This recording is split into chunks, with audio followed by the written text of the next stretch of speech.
Welcome to Blind Spots, a podcast where we're helping you fill the gap between what you want to do with your money and what you actually do. We are professional investors, writers, and financial planners helping you navigate the complexities of finance to optimize what you can control and cut out the rest. Join your host, Nick Shermans and Aaron Varghese, as we discuss the questions and nuances surrounding everyday money management. Hello, everyone. Welcome back to another episode of Blind Spots. In this episode, we are talking to everyone who is not yet retired. So if you are still working in your wealth building phase, this episode is for you. And we are going to be talking about and answering the question whether or not you need an advisor. So Tim, take it away. Yeah, I think this is a great question for those who are working and don't have an advisor, have thought about, do I need an advisor or not? And, this episode primarily is hoping for us to answer some of those questions and shed some light onto the whole process. As younger people that are, obviously in the industry, but have also gone through these questions ourselves, I think it's something that is good to be talked about, and hopefully this is a helpful podcast. We have been very focused recently on beefing up the financial planning process for those who are not quite retired yet, the retirees, and just before retirement is kind of our bread and butter here at Pure Portfolios. It's what we do really well, but there's a large group of people that are really in that core wealth building phase. Maybe, I don't like putting ages to it, but maybe you're late 30s, early 40s, kind of mid-career. You're really in that kind of good pace and looking to take things to the next level. So that's kind of the audience that we're looking to cater to a little bit more. So this has been top of mind, but you came up with this podcast topic. So what sparked that? Yeah, I think I have a lot of conversations with people that are obviously my age or peers that are in that kind of boat of, hey, I now have a little bit of savings, or I have a little bit of money now, and what's the next step? Or I'm planning for kids, planning for a big purchase, maybe a first house, or those types of things. And a lot of my friends have, would like some advice in terms of, hey, I have this much money, where should it go? Should I save it? Should I put it in investments? And kind of planning around those types of things. And there's not really, I think, a great all-encompassing answer to this of, do I use free budgeting tools? Do I need to talk to a family member? Do I need to go get professional help? And I think when you're talking about money and particularly planning around these big life goals, it is important to talk to an expert or somebody that has experience with these types of things. So I think my conversations with my friends kind of sparked this interest of what types of people need financial advice. At what point is it it's adequate to go do your own research and maybe find something online, and at what point should you really consult professional help? And as we'll talk about this, the stakes kind of get higher and higher as you go, right? So maybe when you're 20, wrong move or bad decision financially doesn't make that much of an impact, but maybe when you're 30, 40, 50 and you have more on the line, it's something that getting professional advice would be a good thing to look at. So I think that's where this idea came from, and that's what sparked it for me. Perfect. I love it. Well, let's dive in.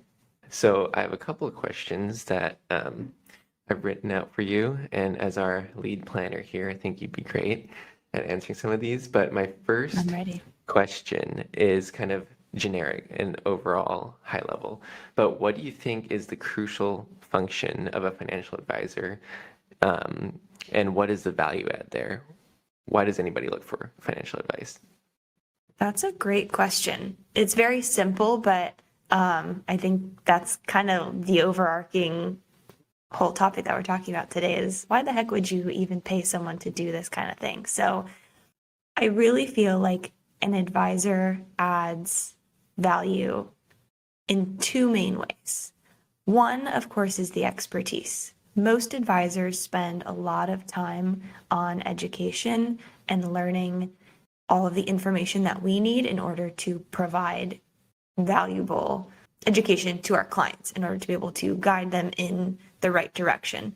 There's a million different rabbit holes that you can go down in financial planning. Investment's not even included in that. That's a whole other beast. But you can get deep and wide really, really quickly with many different types of clients. So it requires a lot of education in order to be able to cater to many different types of clients. So one is the time spent, obtaining that expertise in order to be able to provide it to your clients. The second is being just an objective third party. We always talk about how money is emotional. Everyone has different experiences that shape the way they view the world. And when you are building wealth, you are the person who is closest to the money. You know the blood, sweat, and tears that went into building the wealth that you have or creating the career that you have. And it's really easy to make emotional decisions based on any number of factors that pertain to your money. So having an objective third party that can help give you more black and white answers or help see your situation from a different perspective, I think is where we add the most value.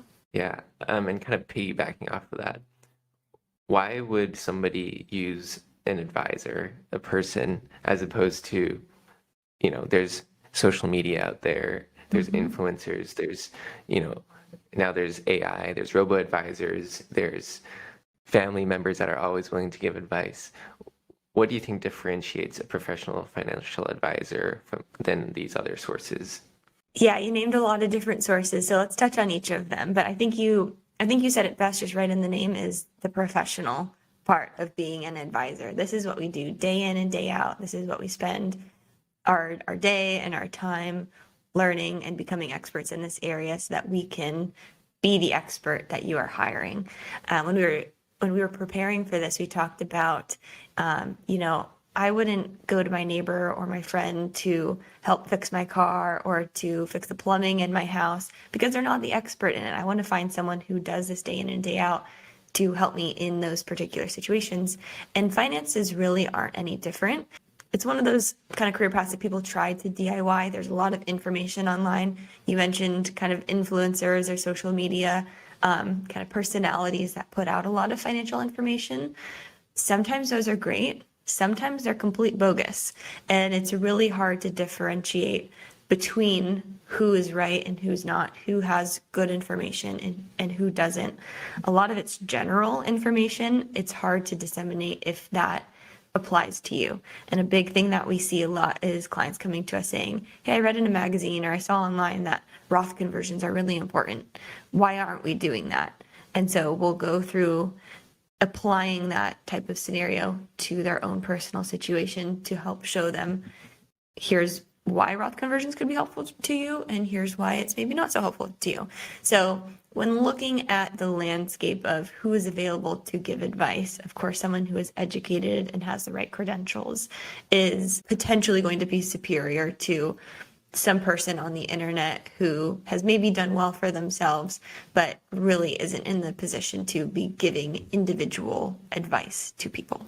Right. And I think that's a great point, the individual piece. Like Roth conversions on paper might be a great idea, depending on how it's presented, but it might not line up at all with your personal goals and what you want to do with your money. So I think that's a great point there. Talking about the costs associated with financial advice and getting a financial advisor. There's obviously costs that come with getting a financial advisor. Could you talk a little bit about what those look like, maybe overall generally? And then we can go into, since there are costs, what stage of life, if there is one, what career path, if there is one, would you, or income threshold, net worth, anything like that, do you start to think that it becomes worth it given the costs that there are with financial advice? Yeah, that's another great question. And it's really hard for us to answer too. As a small independent firm, we can charge what we want. We can look at our competitors, see what they're charging. We get feedback from prospective clients that we talk to about, prices that they've seen. And really industry-wide, it's such a wide range of what people charge hourly for advice, for a total financial plan, or whether it's an assets under management fee, or if it's a fee based on your net worth. Maybe you're working with a broker and they're charged based on the commissions that they're making from the products that they sell to you. So it ranges really widely. But I think if you're in the market to hire a financial advisor, getting really clear on what they are delivering to you for the fee that they are charging is super important, because you would never go to a car dealership and buy a car, sign the paper, and then find out how much you're going to pay for the car. That would be ridiculous. And that goes for any other good or service that you would buy. So getting that up front, but we can at least speak to kind of our costs. So we work with clients in two different ways. First is on the investment management side. We provide, investment management services for our clients. We don't have any commissions. We don't sell any products. We don't have any, third-party managers that tack on an extra fee. Our clients that have their investments managed through Pure Portfolios pay a fee based on their assets under management. On the flip side, if you're not ready for management or you don't have investable assets, but you still need advice, we put together a full financial plan so that you have all of the things that you need to do laid out for you, and we just charge a flat fee for that service. So that's how we do it. Everyone does it really differently. So it's good. We typically recommend talking to 3 to 5 different advisors, because 3 to 5 different advisors just in this area that we're in Lake Oswego is really going to vary widely. Right. And like you mentioned, some of the services are different.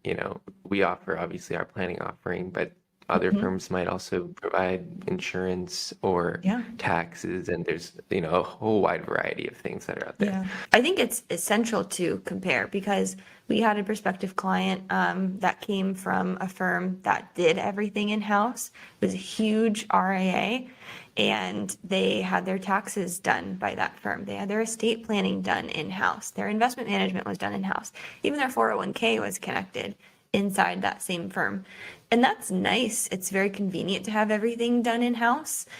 They were paying a lot for it. So it really just kind of depends what you want and what you need. So in terms of talking about, is there a certain threshold at which point you would recommend people to, hey, it starts to be worth it to go and get that professional advice?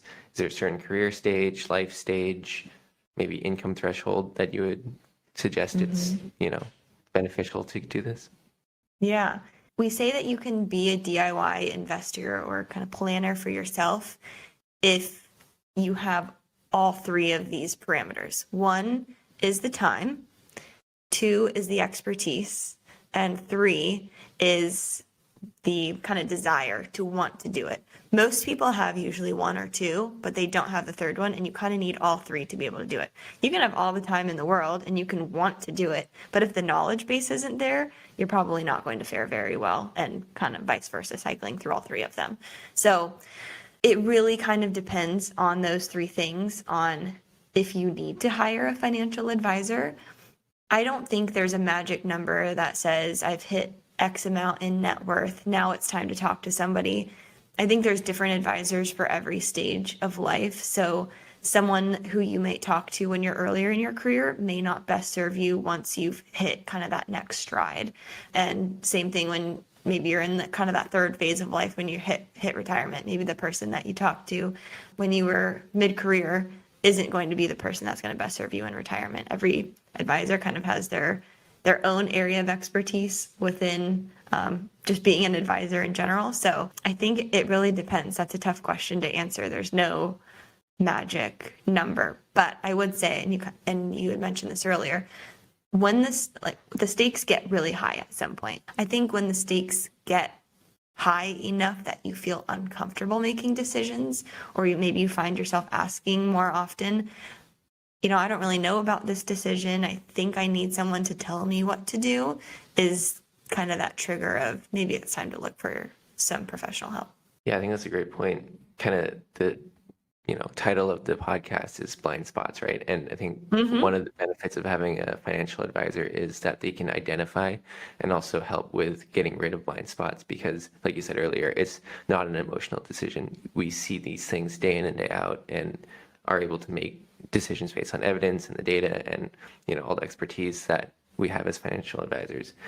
But yeah, I think that's great. What is and what goes into pre-retirement planning? Obviously, it's different than a retirement plan for that retiree that's already been retired. So leading up to retirement, what are the key maybe factors or Yeah. things that go into that financial plan? I think the number one most important thing is getting really clear about what you want to accomplish. So I think really laying out what we call it kind of your North Star, what you're working towards is number one, because a lot of people are kind of stuck in this. Just kind of get stuck on autopilot. You've been contributing to your 401k, maybe your IRA, maybe you have a house, maybe you have kids, and you just kind of get stuck in the day-to-day life, in the day-to-day life.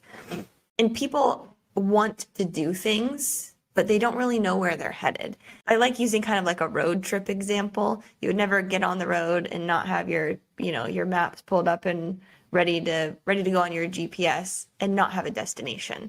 So you really can't make decisions or give advice if you don't know where you're headed. So that's the number one most important thing.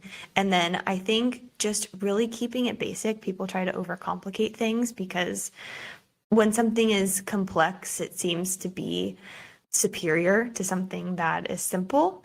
But when it comes to planning for retirement or planning for life goals, like you mentioned, maybe buying your first house or planning for kids or planning for your kids' education, keeping it simple is always better. So most people really don't know what they spend. So getting very clear on what comes in, what goes out, and then how much do you have left over to allocate towards those future goals. That's really the crux of planning for the future.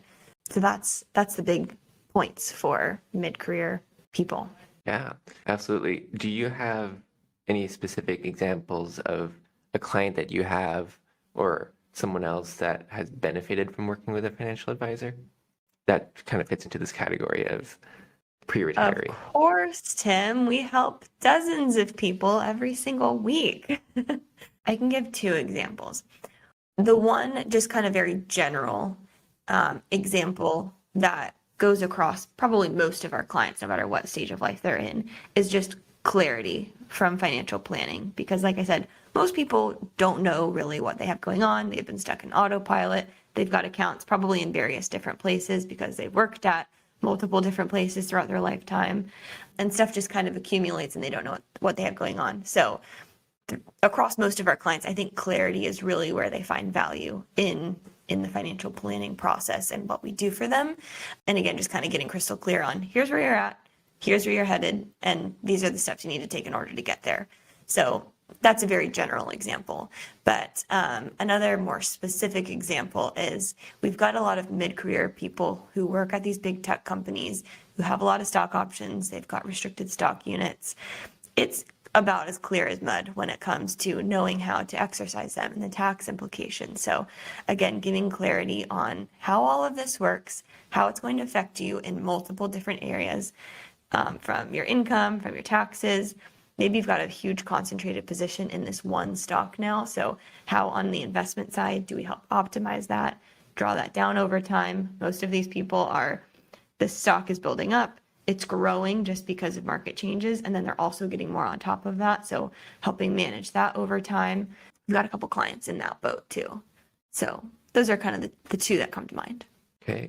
So what do you think are some common reasons that you hear your peers or other clients or prospects say that we actually don't want to hire a financial advisor and we don't think this is the right move? There's two main reasons. One is the expense. Some just, no matter how much it is, they just don't want to pay for it because I think financial planning is seen as something that, well, there's so much information online. Why couldn't I do this myself? So I just don't want to pay anyone at all. So I think the expense is the first barrier to entry.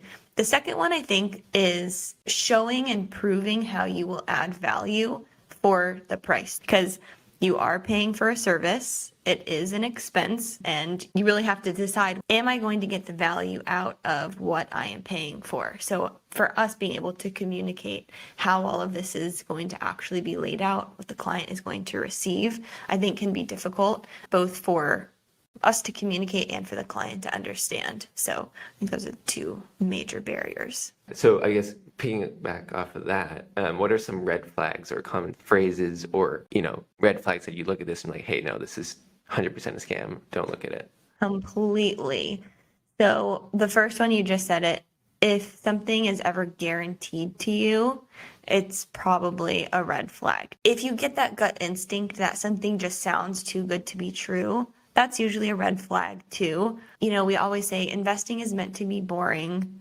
No one can guarantee anything. The idea that investing should be, really fast paced and exciting usually leads to really high highs, but also really low lows. Building wealth is really a slow game for most people, and patience is going to be of utmost importance. So I think if someone's really promising overperformance or beating a benchmark, things like that are typically the major red flags. Yeah. And, you said it too, it's enticing to see these numbers, and they often have really good graphics and, Yeah. great charts and data and whatnot, but it's easy to get wrapped up in all that. And I think one of the main things I would say is, if you see something like that and you're interested or it piques your interest, is talk to a couple friends and then talk to, if you have an advisor, talk to your advisor, because a lot Yeah. of these scams wouldn't keep scamming people if people talked about it to somebody and had a second Yeah. opinion and be like, hey, what do Yeah, you think, true. really think about this? Yeah, I mean, before making a decision on anything, sit on it for 24 hours. I think, like you said, talking to people, a lot of times just vocalizing an idea or something that you're thinking about doing helps work through it better. Sometimes when I'm thinking about something and then I say it out loud, I'm like, that sounded really dumb. I can't believe in my head I ever thought that was a good idea. But I think that's a very valid way that people might find themselves also thinking, yeah, maybe that's not such a great thing to invest in, or maybe I should put my money with them. Yeah. So to just kind of summarize this podcast as a whole, it really depends on your personal situation, whether you need to hire a financial advisor or not. I think that gut instinct is really important if you are kind of questioning the decisions that you're making. You feel like you need an additional third party to run some ideas by, and the stakes feel like they're higher. Like, if I make this decision and it goes south, what's my outcome? Those are good kind of decision points of whether it may be time to talk to someone. And here's the thing that I always tell prospective clients that I meet with is that talking to advisors doesn't mean that you have to hire someone. You might talk to a couple, get some quotes, hear what they're going to provide to you. And if that doesn't sound good to you, or the price point isn't right, or the value that they're going to add doesn't really make a difference in your life, that's fine. You don't have to hire them. But I think at least having the conversation gives you an idea of what's at least out there. So evaluate what phase of life you're in, try it out. And if it doesn't work, then that's fine. Move on. Okay. I think that's a good place to wrap it up for today. If you enjoyed this podcast, give us a review. We received a review a few weeks ago when we posted our first podcast with Tim. And unfortunately, David1466 gave us 4 stars. And even though he did give us glowing reviews, Tim, he did tell us, he said that he's going to continue listening because we were outstanding too. But I think he misheard us, because he said that he was disappointed that Nick has been replaced. So David1466, if you're listening, Nick has not been replaced. He will be on future episodes of Blind Spots. We're just mixing it up and getting the team involved a little bit more. So I would also be disappointed if I was replacing Nick, just putting it out there. So we're not replacing Nick, just adding a little bit more flavor. Adding some more flavor to the Blind Spots pot. So thanks for listening to this episode of Blind Spots. If you have any questions, you can always send them to us at insight@pureportfolios.com. But we will see you in the next one.